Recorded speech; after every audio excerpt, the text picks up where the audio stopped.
Bonjour, ici Paul Reed de Nikon Canada pour vous parler du nouvel appareil plein capteur de Nikon, le D810A.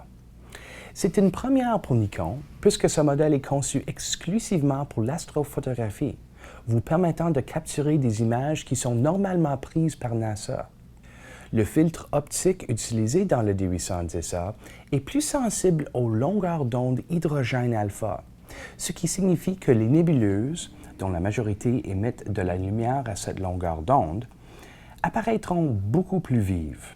Toutefois, pour la photographie en lumière normale, cela peut créer une variation des couleurs rouges qui seront difficiles à modifier à l'édition.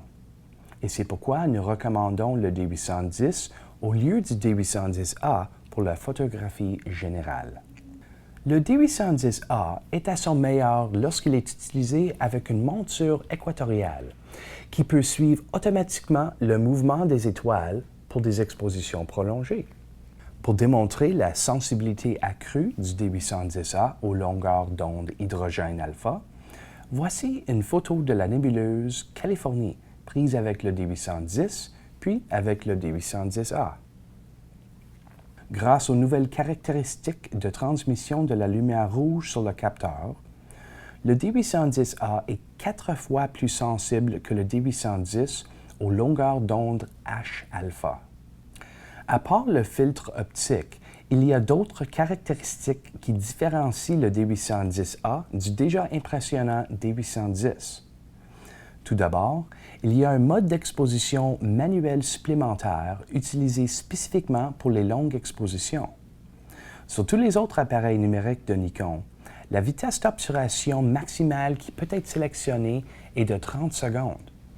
Mais sur le D810A, vous pouvez choisir jusqu'à 900 secondes de temps d'exposition, l'équivalent de 15 minutes, ce qui est important pour l'assemblage de plusieurs clichés prises à de très longues expositions.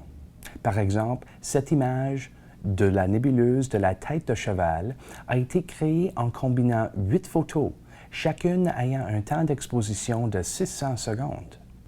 Une autre caractéristique du D810A de Nikon est le nouvel écran LCD plus lumineux lorsqu'on choisit des vitesses d'obturation supérieures à 30 secondes en mode Live View.